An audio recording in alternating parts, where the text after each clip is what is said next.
Hello friends, मैं सोनी शर्मा आप सभी का स्वागत करती हूं अपने यूट्यूब चैनल पर। देखिए, आज की इस वीडियो में मैं बात कर रही हूं सेंट्रल स्कूल के बारे में, जिसे आप केंद्र विद्यालय के नाम से भी जानते हैं। और इस वीडियो में मैं बात कर रही हूं कि सेंट्रल स्कूल में जो एडमिशन प्रोसेस है वो किस तरह से होता है, और पूरी जानकारी इस वीडियो में मैं आपको देने वाली हूं कि किन किन बच्चों का एडमिशन इस स्कूल में हो सकता है। और बहुत सारे जो डाउट्स हैं आपके मन में वो भी क्लियर होंगे, क्योंकि बहुत से पेरेंट्स हैं जिनके मन में ये डाउट होता है, जिनके मन में ये कंफ्यूजन होता है कि जो सेंट्रल स्कूल हैं वो केवल उन सभी बच्चों के लिए होता है जिनके माता पिता सरकारी एम्प्लॉय होते हैं, गवर्नमेंट एम्प्लॉय होते हैं। केवल उन्हीं बच्चों का जो एडमिशन होता है, लेकिन ये जो बात है बिल्कुल गलत है। इस स्कूल में जनरल कैटेगरी के बच्चे को भी पढ़ाया जाता है, उनके भी एडमिशन होता है। और जो एससी कैटेगरी के बच्चे हैं उनका भी एडमिशन होता है, जो एसटी कैटेगरी के बच्चे हैं उनका भी होता है, जो ईडब्ल्यूएस कैटेगरी से बिलोंग करते हैं उनका भी एडमिशन होता है। तो बहुत सारे कोटे होते हैं, बहुत सारे रिजर्वेशन होते हैं सेंट्रल स्कूल में भी। और जैसा कि आरटीई के अंडर मैंने पहले भी अपने वीडियो में डिस्कस किया है कि आरटीई के तहत हर प्राइवेट स्कूल, हर सरकारी स्कूल में 25% सीट्स रिजर्व होती है शिक्षा के अधिकार के तहत। तो सेंट्रल स्कूल में भी शिक्षा के अधिकार के तहत आरटीई एक्ट के तहत 25% जो सीट्स होती है वो रिजर्व होती है। देखिए, ये बात बिल्कुल सच है कि जो सेंट्रल स्कूल की जो स्थापना की गई थी, इसी सोच को लेकर की गई थी कि जो भी सेंट्रल गवर्नमेंट के एम्प्लॉय हैं उनके बच्चों को इस स्कूल में पढ़ाया जाएगा।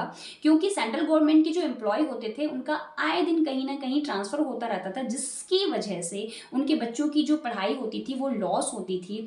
तो उस लॉस को देखते हुए गवर्नमेंट ने सेंट्रल स्कूल का निर्माण किया, ताकि जो बच्चे का जो भी पैटर्न होगा पढ़ाई का वो सेम रहे हर स्टेट में, जिस भी स्टेट में उनके पेरेंट्स का ट्रांसफर हो। और बहुत ही आसान तरीके से उनके बच्चों का एडमिशन सेंट्रल स्कूल में हो सके, और सारे पैटर्न उसी तरह से सेम फॉलो हो और बच्चे की पढ़ाई पर कोई इफेक्ट ना हो पाए। तो इसी सोच के साथ इस स्कूल का निर्माण हुआ था। लेकिन जैसा कि मैं आप सभी को बता रही हूँ कि आरटीई के तहत इस स्कूल में भी 25% जो सीट्स होती है वो रिजर्व होती है। और जो जनरल कैटेगरी के जो बच्चे होते हैं उनके लिए भी कुछ सीट्स होती हैं अवेलेबल, और वो डिपेंड करता है नंबर ऑफ सीट्स पे। और प्राथमिकता, हाँ बिल्कुल सच है कि प्राथमिकता उन्हीं बच्चों को दी जाती है जो सेंट्रल गवर्नमेंट के एम्प्लॉय होते हैं। लेकिन जो रिजर्व जो सीट्स होती है 25% जो आरटीई के तहत रिजर्व होती है, उन सीट्स पे केवल उन्हीं बच्चों का एडमिशन होता है जो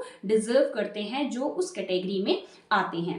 तो चलिए अब जानते हैं कि सेंट्रल स्कूल में जो एडमिशन प्रोसेस है वो किस तरह से होता है, और सेंट्रल स्कूल की जो एडमिशन प्रोसेस है वो कब स्टार्ट होते हैं।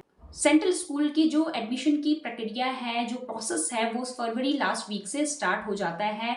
और हर स्टेट में, पूरे भारतवर्ष में एक ही टाइमिंग में सेंट्रल स्कूल के जो एडमिशन प्रोसेस है वो स्टार्ट होते हैं। जितने भी भारत में सेंट्रल स्कूल हैं सभी का जो समय होता है, ऑनलाइन प्रोसेस, जो एडमिशन का जो फॉर्म भरने का समय होता है वो एक ही होता है।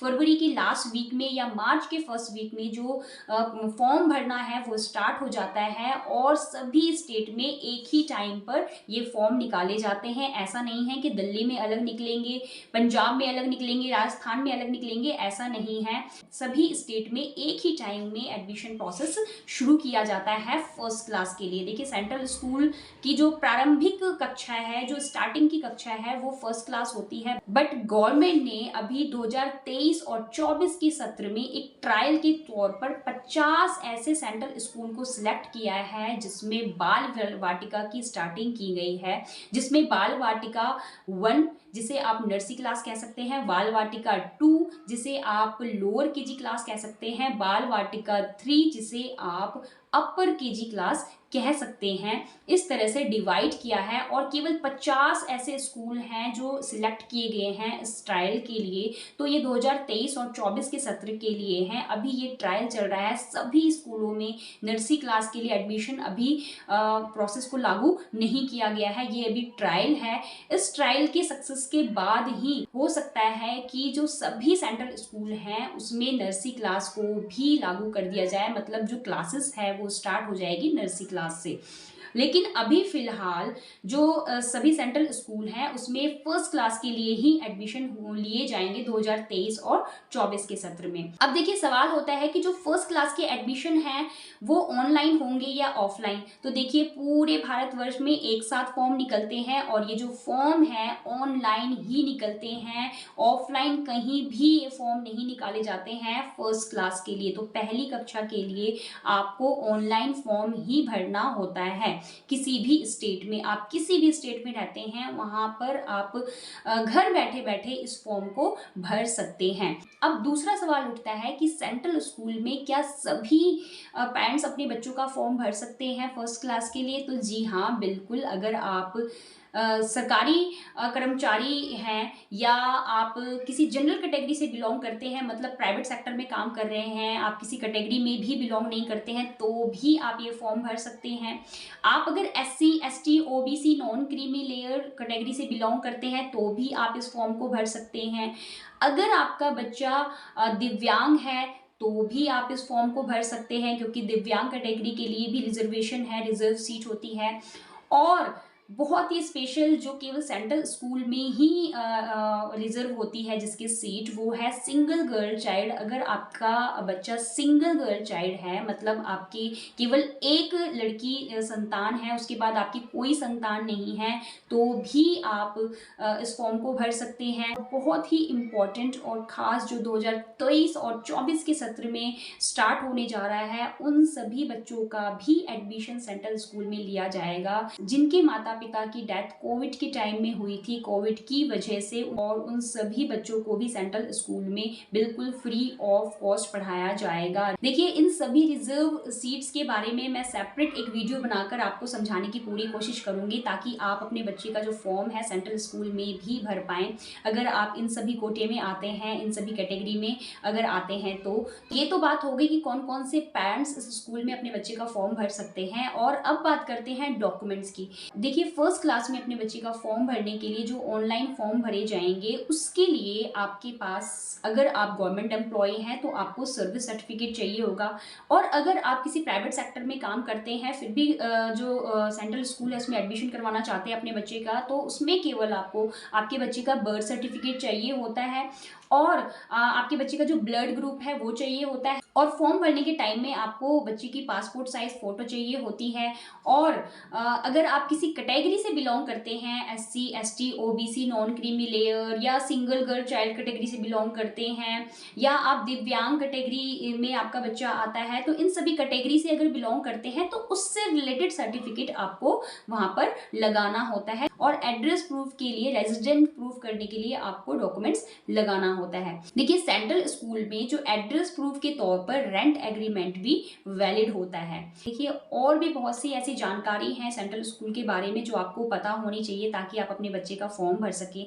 जैसे कि RTE के अंडर अगर आप अपने बच्चे का फॉर्म भर रहे हैं तो वहां पर आपको डिस्टेंस का बहुत ध्यान रखना होता है। अगर आप शहरी इलाके में आते हैं तो आपका जो रेजिडेंट है और स्कूल की जो दूरी है वो रेडियस में नापी जाती है, और उसका जो रेडियस जो दूरी होती है वो 5 किलोमीटर होना चाहिए।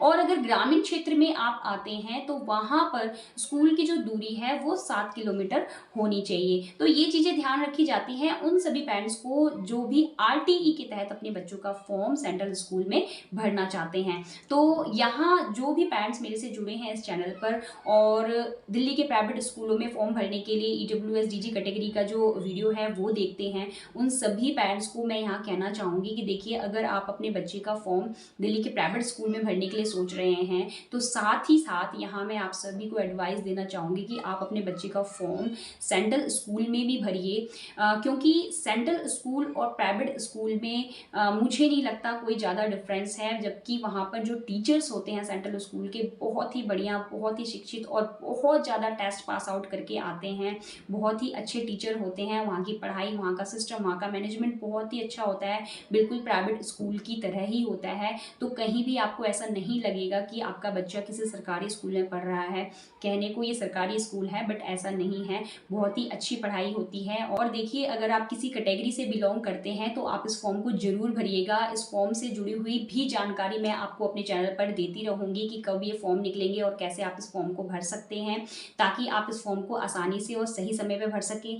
डॉक्यूमेंट्स आपको सेम बनवाने होते हैं, चाहे आप प्राइवेट स्कूल में फॉर्म भरें या सेंट्रल स्कूल में फॉर्म भरें। कहीं कोई आपको अलग डॉक्यूमेंट्स बनवाने की जरूरत नहीं होती है, सेम डॉक्यूमेंट्स आपको चाहिए होते हैं। देखिए, सेंट्रल स्कूल के एडमिशन से रिलेटेड बहुत सी ऐसी जानकारी है जो एक वीडियो में तो मैं कवर नहीं कर सकती हूँ। मैं कोशिश करूंगी कि छोटे छोटे पार्ट्स लेके मैं आगे वीडियो में इसको कवर करूँ, ताकि आपको पूरी तरह से हर चीज़ की जानकारी मिल सके और आप अपने बच्चे का जो फॉर्म है 2023 और 24 के सत्र में सेंट्रल स्कूल में भी भर सकें, प्राइवेट स्कूल में भी भरें, साथ साथ सेंट्रल स्कूल में भरें अगर आप आरटीई के अंदर आते हैं तो। और सेंट्रल स्कूल में अगर आरटीई के तहत आपके बच्चे का एडमिशन होता है तो यहाँ भी आपका बच्चा फ्री ऑफ कॉस्ट पढ़ेगा, कोई भी फीस नहीं लगेगी। वैसे भी जनरल कैटेगरी में भी अगर आपके बच्चे का एडमिशन इसमें होता है तो भी केवल नाम मात्र फीस यहाँ पर ली जाती है। अगर किसी प्राइवेट स्कूल में आप अपने बच्चे का फॉर्म भरते हैं या जनरल कैटेगरी में अगर आप अपने बच्चे का एडमिशन करवाते हैं तो वहाँ पे जो फीस होती है बहुत ही भारी भरकम पे करनी पड़ती है, बट सेंट्रल स्कूल में ऐसा नहीं है,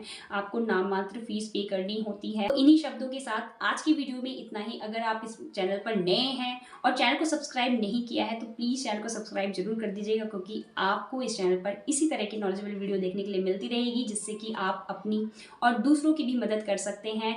और देखिए, इस जानकारी को शेयर करना बिल्कुल भी मत भूलिएगा, क्योंकि आपकी एक छोटी सी जानकारी किसी का पूरा जीवन बदल सकती है। थैंक यू सो मच, मिलते हैं अपने नेक्स्ट वीडियो में।